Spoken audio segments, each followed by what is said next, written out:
नमस्कार दोस्तों, हमारी सीरीज का आज पार्ट नंबर 2 है और हम इस जो इंग्लिश की सीरीज है इसके अंदर हम कॉम्प्रिहेंशन भी करवाते हैं और ग्रामेटिकली भी करवाते हैं। लेकिन अभी 2-3 दिन बाद में जैसे ही हम ग्रामेटिकली का एक अलग से क्लास लेनी पड़ेगी तो वो भी 30 से 35 मिनट की ही रहने वाली है और उससे हम ग्रामर के जो टॉपिक है उनको भी बिल्डअप करते जाएंगे। साथ ही साथ जो हमारा आज की एग्जाम में जो ट्रेंड बन रहा है वो है वोकेब सेक्शन का। वोकेब सेक्शन में जैसे कि फ्रेजल वर्ब से क्वेश्चन आता है और सिनोनियम एंटोनियम्स आते हैं, वन वर्ड सब्स्टिट्यूशन आते हैं, आइडम्स एंड फ्रेजेस आती है। तो यही एक मेजर टॉपिक रह गया है इस बार एग्जाम का और हमारी एग्जाम के जरिए से ये सीरीज हमारे लिए बेनिफिशियल होने वाली है। तो आज शुरू करते हैं पार्ट नंबर 2। तो देखिए दोस्तों, सिनोनियम सबसे पहले हम सिनोनियम हटाएंगे, उसके बाद में इधर फ्रेजल वर्ब्स आएंगे। हमने चर्चा कर ली थी पहली क्लास में, हमने किस रफ्तार से हम अपनी जो सिलेबस है उसको कंप्लीट करेंगे। तो आज का जो पहला वर्ड है दोस्तों वो है कॉन्ट्राइट। क्या होता है कॉन्ट्राइट? तो दोस्तों कॉन्ट्राइट का मतलब होता है समायाचना या पछताना। तो मैं कह सकता हूँ, ये देखिए कॉन्ट्राइट जो वर्ड है वो एडजेक्टिव है, विशेषण है और एडजेक्टिव्स उन शब्दों को कहते हैं जो संज्ञा व सर्वनाम की क्या बताए, विशेषता बताई, क्वालिटी बताई। तो the words which can refer to the quality of the noun and the pronoun. ठीक है, तो यहाँ पे ये हो गया पछताया हुआ, या हम कह सकते हैं कि मान लीजिए कि कोई आया और उसने हमसे कोई क्वेश्चन किया और हमने उस क्वेश्चन को सही बताया, लेकिन उसने उस क्वेश्चन को समझा ही नहीं और बाद में जाकर वह पछताया जब एग्जाम में वह क्वेश्चन आया। हमने यहाँ पर क्वेश्चन बढ़ाया और कई ने हमारी क्लास को लेकर देखा कि भाई यहाँ से क्वेश्चन नहीं आएगा और मान लीजिए कि इस क्लास से ही 5 के 5 सिनोनियम आ जाए, तो उसको क्या करना पड़ा, पछताना पड़ा। तो बस पछताया हुआ। अपोलोजेटिक का मतलब भी दोस्तों यही होता है, क्षमा याचना करना, यानी कि एक तरीके से पछताना ही है। भाई क्षमा क्यों मांगेंगे हम किससे? क्योंकि हम पहले उस चीज को हम पछता चुके हैं। तो यहाँ पे अपोलोजेटिक भी एक अच्छा वर्ड बन जाता है। रूईफुल का मतलब भी यही होता है, पछताना, समायाचना। और अगला है पेनिटेंट, बहुत शानदार वर्ड है, एग्जाम में कई बार आया है। पेनिटेंट का मतलब भी पछताना होता है। यहाँ पे अपोलोजेटिक है, अपोलोजेटिक का मतलब होता है समायाचना करना। समायाचना करना या पछताना एक ही बात है कि कोई भी गलत काम करने के बाद में जब हमें उसका अर्थ मालूम पड़ता है तभी पछताया जाता है और तभी पछताने के बाद में अपोलोजेटिक करते हैं, माफी मांगते हैं, क्षमा करते हैं। तो इस तरीके से रिमोर्सफुल भी एक अच्छा वर्ड हो जाता है। रिमोर्सफुल का मतलब भी होता है समायाचना करना। और अब मैं बता रहा हूँ कि जिस भी वर्ड के अंत में फुल लग जाता है वह एडजेक्टिव होता है। जैसे ब्यूटीफुल तो फुल लग गया, पावरफुल तो फुल लग गया। इस तरीके से किसी भी वर्ड के अंदर अगर अंत में फुल लगता है तो याद करना कि वह वर्ड एडजेक्टिव फॉर्म में होता है। और बाद की बात रही कंपंक्शन। कंपंक्शंस देखिए, अगर इसको मैं ये नाउन फॉर्म में है तो मैं इसको एडजेक्टिव फॉर्म में लिख सकता हूँ। एडजेक्टिव फॉर्म में इसको मैं यूएस कर सकता हूँ। कंपंक्शियस, कंपंक्शियस का मतलब भी यही होता है, पछताया हुआ। क्योंकि सिनोनियम है तो बिल्कुल वही वर्ड आएंगे जिनके अर्थ समान होंगे, तो सभी के समान वर्ड है पछताया हुआ। तो जैसे पछताया हुआ होता है, कोई गलत काम कर देते हैं उसके बाद में जब उसके नतीजे मालूम होते हैं तो इंसान को पछताना पड़ता है कि अब क्या होता जब चिड़िया गई खेत। तो जो उपाय है वो पहले ही करने पड़ते हैं, जो सोचना है वो पहले ही सोचा जाता है। ऐसे नहीं कि मान लीजिए कि आप पर ही एक एग्जाम्पल ले लेते हैं, आप ऐसे सोच रहे हैं कि समय है समय है समय है, अभी एग्जाम का समय पढ़ लेंगे, लेकिन एक समय ऐसा आएगा जब समय ही नहीं बचेगा तो आपको पछताना पड़ेगा। तब आप क्या बन जाएंगे, अपोलोजेटिक बन जाएंगे, कॉन्ट्राइट बन जाएंगे, आप रिलीफुल हो जाएंगे, पेनिटेंट आप बन जाएंगे। और यहाँ पे रिमोर्सफुल, कॉम्पंक्शियस, कॉम्पंक्शियस भी आप देखने को मिलेगा। आपमें जो भावनाएं जो डेवलप होगी आपके अंदर वो कॉम्पंक्शियस होगी, वो रिमोर्सफुल होगी, वो कॉन्ट्राइट होगी, वो रिलीफुल होगी, वो पेनिटेंट होगी। ये सारी भावनाएं आपके अंदर बिल्डअप होगी। उसके बाद में सेकंड जो वर्ड है वो है डिस्कॉर्ड। शानदार वर्ड है, शानदार वर्ड है। और ये बना है, आपका वर्ड जो बना है वो एकॉर्ड से बना है। देखिए एकॉर्ड का मतलब होता है सहमति होती है। जब दो ग्रुप या दो पर्सन के बीच में सहमति होती है उसको बोलते हैं एकॉर्ड। और वही नेगेटिव बताता है डिस्कॉर्ड। तो डिस्कॉर्ड का मतलब होता है असहमति। असहमति, समझ में आया? तो डिस्कॉर्ड का मतलब होता है असहमति, असहमति, यानी कि आप क्या नहीं हो, आप सहमति नहीं कर सकते, आप कुछ और बोल रहे हो और जो आपके सामने है वो कुछ और बोल रहा है। This is the opposite disharmony. Harmony का मतलब होता है दोस्तों सामंजस्य, तालमेल। एक घर के अंदर जो परिवार होता है वो हार्मनी से चलता है, सामंजस्य से चलता है। लेकिन उसी घर में अंदर अगर डिसहार्मनी पैदा हो जाए तो उस घर में ज़्यादा दिन तक टिक नहीं सकता। और यह घर पे ही नहीं है, हर जगह पे है। अगर मान लीजिए हमारे देश के अंदर ही अगर डिसहार्मनी पैदा हो जाएगी तो क्या देश टिक पाएगा? कई देशों के अंदर तख्ता पलट हो चुका है, कई देशों के अंदर वहाँ पर आर्मी शासन कर रही है। तो एक तरीके से हमारा जो शासन है, हमारा जो लोकतंत्र है, उसमें हार्मनी शब्द बहुत इंपॉर्टेंट है। तो हार्मनी का मतलब होता है सामंजस्य, लेकिन डिस लगाया हुआ है इसलिए नेगेटिव वर्ड को रिफर कर रहा है। तो असामंजस्य यानी ऐसा। स्ट्राइक का मतलब क्या होता है? स्ट्राइक का मतलब होता है दोस्तों कलह करना, रोज कलह कलेश करना, रोज तमाशा बनाना, रोज लड़ना, रोज झगड़ना, यही होता है स्ट्राइक। समझ में आया? आगे है डिसएकॉर्ड। तो एकॉर्ड का मतलब सहमति था, डिसएकॉर्ड का मतलब असहमति। तो भाई साहब आमने सामने वाली अलग अलग अपोजिट बातें कर रहे हैं, इसका मतलब उनमें सामंजस्य की भाव नहीं है। उसके बाद में कन्फ्लिक्ट। कन्फ्लिक्ट आप सब जानते हैं कि कन्फ्लिक्ट हो गया। मणिपुर के अंदर कुकी और मेइतेई जो जनजाति है उनके बीच में कन्फ्लिक्ट हो गया, समझते हैं। पाकिस्तान के अंदर बलूचिस्तान वाली बलूच आर्मी और पाकिस्तान आर्मी के बीच में कन्फ्लिक्ट हो गया, वाद विवाद हो जाना। ठीक है, कॉन्फ्लिक्ट का मतलब होता है वाद विवाद हो जाना। और बाद में डिसऑनेबल। डिसऑनेबल का मतलब भी यही है कि जब तालमेल नहीं बैठाया जा सकता, जब सामंजस्य नहीं हो सकता, उसी चीज को बोलते हैं डिसऑनेबल, असहमति। ठीक है, अब आया है नेक्स्ट वर्ड इलूसिडेट। इलूसिडेट को हम बोल सकते हैं दोस्तों पारदर्शी। और इलूसिडेट का मतलब होता है इसे स्पष्ट, स्पष्ट करना। इलूसिडेट का मतलब होता है कोई भी चीज बोलो आप इलूसिड वे में बोलो, इलूसिड वे में बोलो यानी कि स्पष्ट रूप में बोलो। जो भी चीज करनी है लाइफ में उसको आप इलूसिडेट स्पष्ट रूप से करो। इलूसिडेट का मतलब एक वर्ब है यहाँ पे और उसका मतलब स्पष्ट करना। क्लेरिफाई करना, क्लेरिफाई का मतलब क्या होता है? स्पष्ट रूप से करना।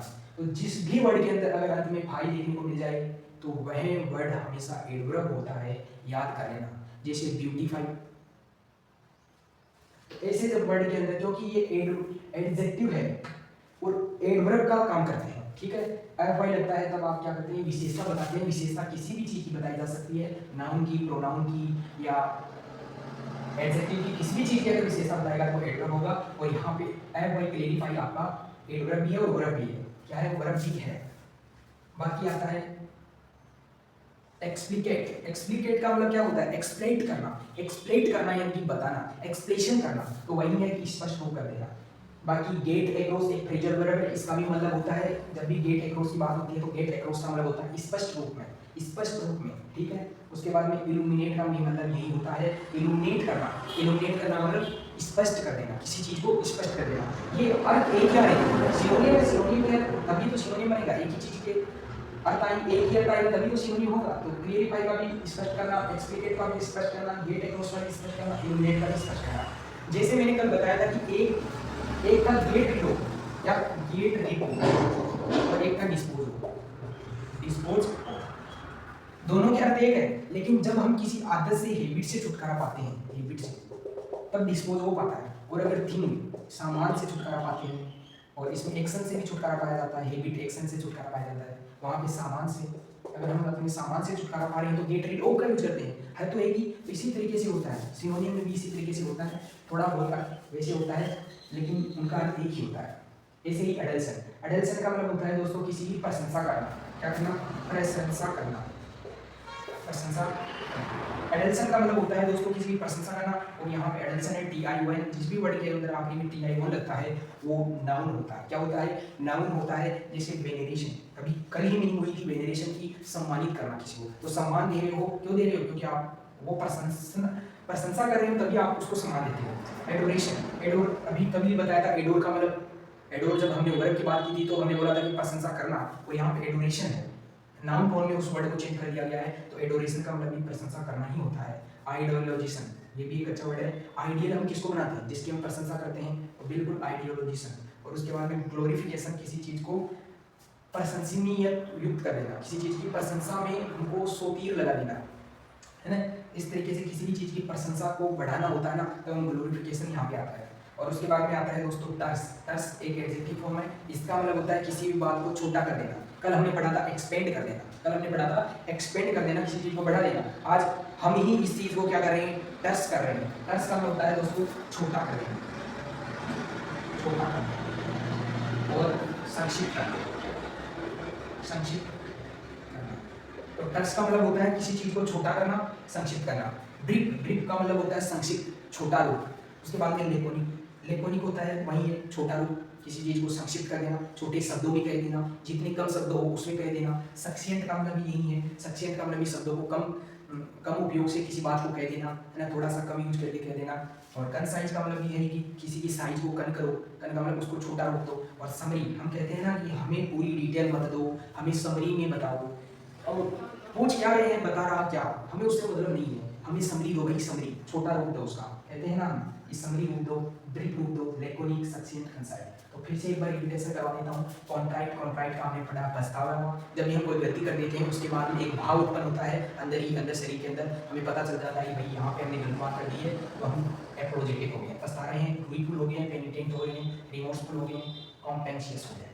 उसके बाद में डिस्कॉर्ड यानी कि जब सहमति नहीं बनती है, असहमति हो जाती है, डिसहार्मनी हो जाती है, स्ट्राइक कलह हो जाता है, डिसएकॉर्ड असहमति हो जाती है, कन्फ्लिक्ट वाद विवाद होता है, डिसोनियंस वही बात है कि वाद विवाद। और इलुसिडेट का मतलब स्पष्ट करना होता है, क्लियर करना होता है, एक्सप्लिट करना होता है, गेट अक्रॉस करना होता है, और इल्यूमिनेट करना होता है, संक्षिप्त यानी कि स्पष्ट करना होता है। एडल्सन का मतलब होता है किसी की प्रशंसा करना, और वेनेरेशन, एडोरेशन, आइडोलोजिशन और ग्लोरिफिकेशन, कल भी ये वर्ड हुआ था। उसके बाद में टर्स की बात करें तो छोटा करना किसी चीज को, संक्षिप्त करना, ब्रीफ करना, लेकोनिक करना और सक्सेंट करना, कंसाइज छोटा रूप करना, समरी करना। बहुत ज़्यादा इंपॉर्टेंट ये वर्ड लग रहा है।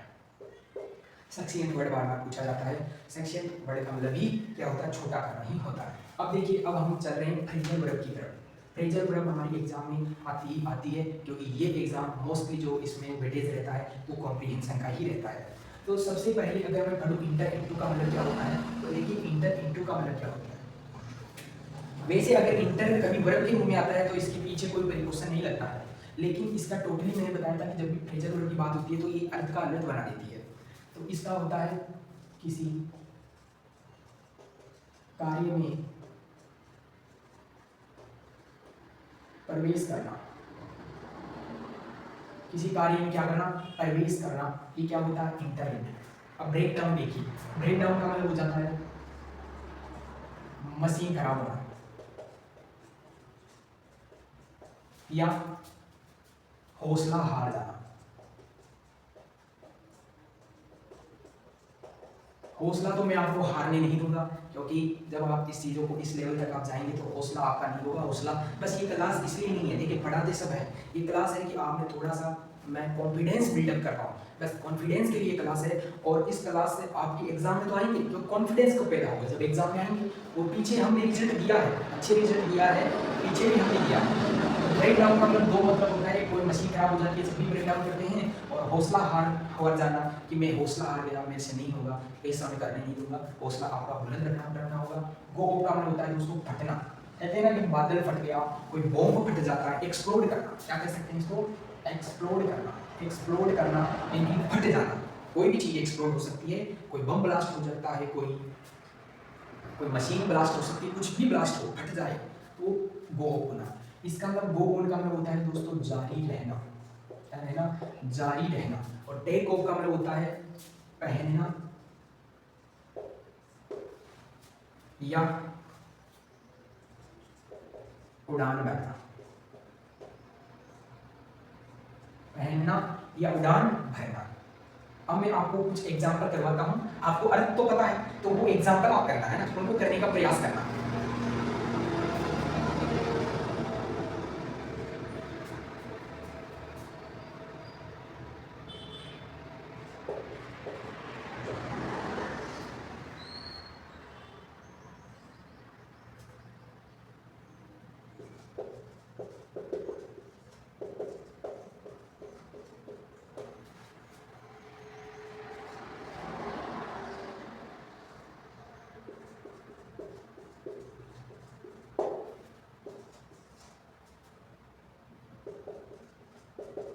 The plane,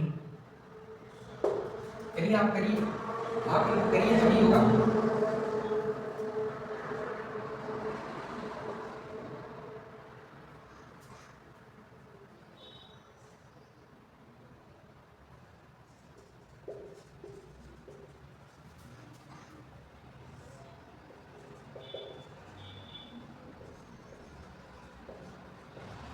agreement. और एक और मैं बताता हूँ,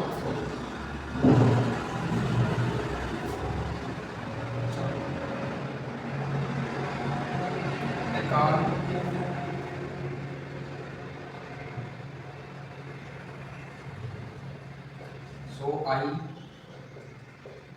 could not reach the station in time। ठीक है। और एक और एग्जांपल लिखिए, द bomb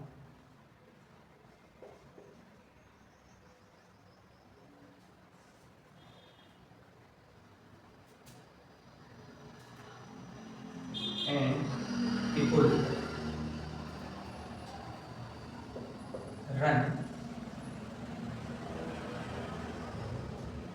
helter skelter। ठीक है, तो इन कुछ एग्जाम्पल को आप करिए। अब देखिए दोस्तों, शायद आपने कर लिया होगा। तो पहला है कि जयंत, क्या जयंत पढ़ रहा है द बुक को। तो जयंत पढ़ रहा है बुक को, तो हम कह सकते हैं कि जयंत लगातार पढ़ रहा है, तो हम लिख सकते हैं go on. Jayant go on reading the book. Jayant किताब की जो पढ़ रहा है, जारी रह रहा है उसको पढ़ने का। तो यहाँ पे लगातार और जारी रहना एक ही चीज है कि जयंत लगातार किताब को पढ़ रहा है। और योर शूज, तो बिल्कुल ठीक थी बात, टेक ऑफ योर शूज। तुम्हारे शूज है वो पहन लो। मैंने बताया था दो अर्थ होते हैं, एक उड़ान करना, एक पहनना। तो your shoes, take off your shoes, तुम्हारे शूज पहन लो। उसके बाद में द प्लेन ने क्या बनी, उड़ान बनी। तो यहाँ पे आ जाएगा टेक ऑफ, क्या आ जाएगा, टेक ऑफ। प्लेन ने क्या बनी, उड़ान भरी। उसके बाद में यू शुड नॉट टू, तुम्हें नहीं करना चाहिए, not to enter into, you should not to enter into this agreement. तुम्हें इस एग्रीमेंट में इंटर इनटू यानी कि प्रवेश नहीं करना चाहिए। उसके बाद में द कार ब्रोक डाउन, क्या जाएगा, ब्रोक डाउन। क्योंकि यहाँ पर हम देख सकते हैं कि टेंस किस में है, पास्ट में है। तो ब्रेक का ब्रोक हो गया है, तो द कार क्या हो गई, खराब हो गई बीच रास्ते में। सो इसलिए आई कुड नॉट में नहीं पहुंच पाया द स्टेशन इन टाइम, ठीक समय पर मैं नहीं पहुंच पाया। द बॉम्ब क्या होगा, ब्लास्ट होगा, एक्सप्लोड होगा। और एक्सप्लोड के लिए मैंने क्या बताया था, एक्सप्लोड के लिए मैंने बताया था गो ऑफ, क्या बताया था, गो ऑफ। तो बॉम्ब फट गया और लोग मैं दौड़ने लगे हेल्टर स्केल्टर। हेल्टर स्केल्टर का मतलब होता है इधर उधर। तो तुम्हें भी पता है कि यही होता है, जब भी कोई अचानक से कोई चीज़ घटित होती है तो लोग इधर उधर क्या होने लग जाते हैं, भागने लग जाते हैं। उसको ही बोलते हैं हेल्टर स्केल्टर। तो सभी के हमने एग्जाम्पल पढ़ लिए। अब देखिए, ये हमने आज फ्रेजल वर्ब भी पढ़ी और हमने इधर सिनोनिम भी पढ़ा है, लेकिन इनमें हमें और भी पढ़ना है। तो अब मैं और लिख रहा हूँ, तब तक एक बार वीडियो को मैं पॉज करता हूँ, थोड़ा सा और पढ़ेंगे। और ये है जो कंफ्यूज वर्ड है, कंफ्यूज वर्ड इनको बोला जाता है कंफ्यूज वर्ड। कंफ्यूज वर्ड का मतलब देखिए, इनमें थोड़ा थोड़ा अंतर है, तो इनका अर्थ अलग हो जाता है। इंग्लिश का यही है, थोड़ा सा अर्थ अलग, पूरा अलग। तो देखिए, सुनने में एक जैसे लगते हैं, लेकिन अर्थ अलग आता है और मीनिंग भी अलग ही है। ये थोड़ी सी मीनिंग स्पेलिंग मीनिंग्स है, और इनको भी हमें याद करना है और इनको भी अर्थ समझना है। एग्जाम में स्पेलिंग एरर का भी एक अच्छा क्वेश्चन आता है, तो वहीं से हम देखेंगे। सबसे पहले देखते हैं नोटेबल क्या होता है।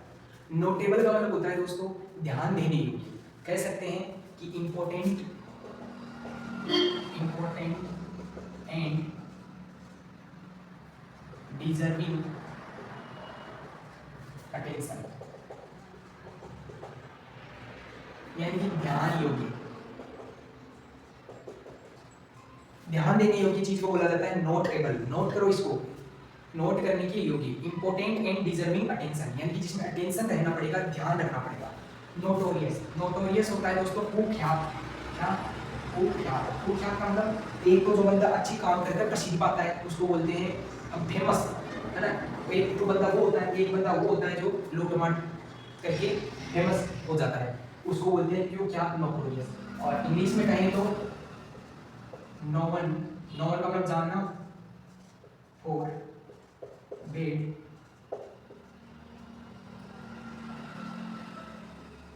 Qualities, known for bed qualities, ठीक है। तो जो जाना जाता है और के लिए बेड क्वालिटीज के लिए। डिफ्यूज का मतलब क्या होता है दोस्तों? इसका मतलब होता है कि टेंशन कम करना, यानी कि रिमूव द टेंशन,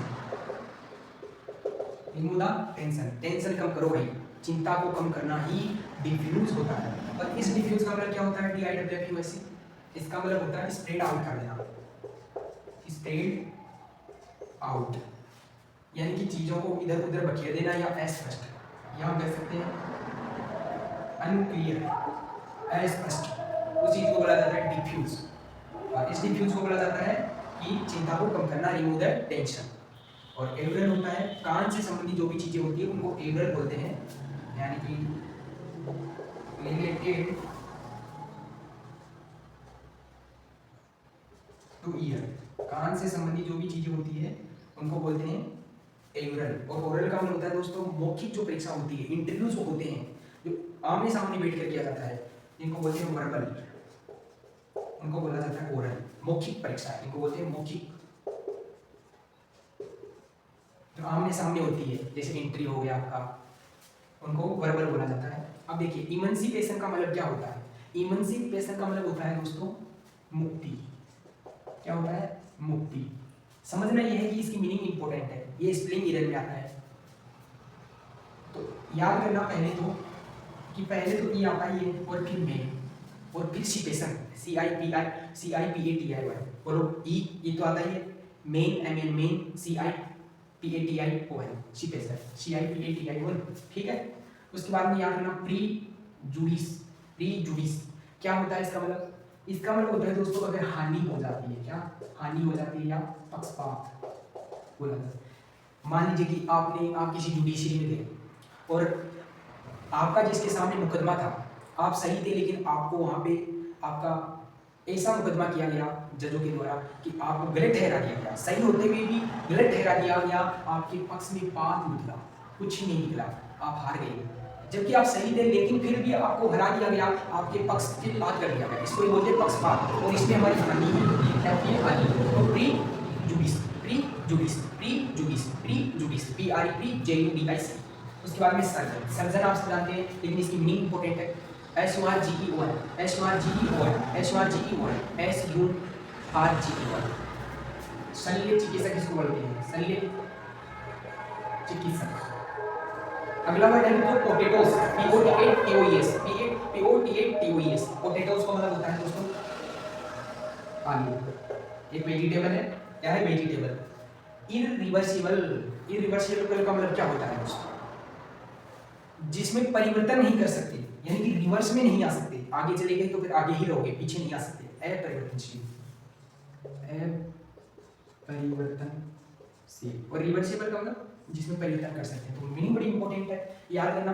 इर IR को याद करना, फिर बोलो रिवर, REVER, रिवर, SIVI। जब हम 3-4 बार किसी भी मीनिंग को पढ़ते हैं ना, उसके बाद में याद हो जाती है। तो इर REVER, river, SIVI, इर IR REVER, river, SIVI। उसके बाद में इंडिपेंडेंस, इंडिपेंडेंस का मतलब होता है दोस्तों स्वतंत्र। अंग्रेजों के टाइम हम अंग्रेजों के क्या थे? डिपेंडेंट थे, उन पर डिपेंडेंट थे, लेकिन आज हम उन पर डिपेंडेंट नहीं है।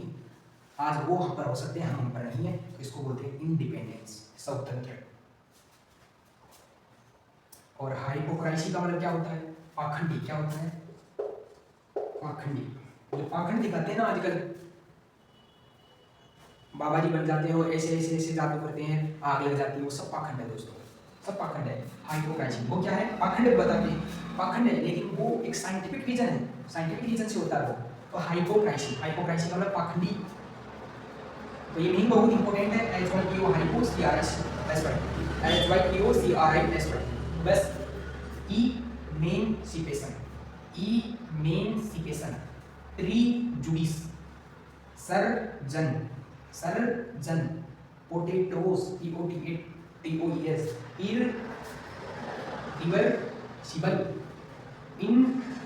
Independence, independence, hypocrisy. दो वर्ड में बांटो, जो 3 वर्ड में बढ़ता है वो 3 वर्ड में बांटो, जैसे 3 वर्ड में बांटो, ये मीनिंग ऐसी बढ़ती है और ऐसी होता है।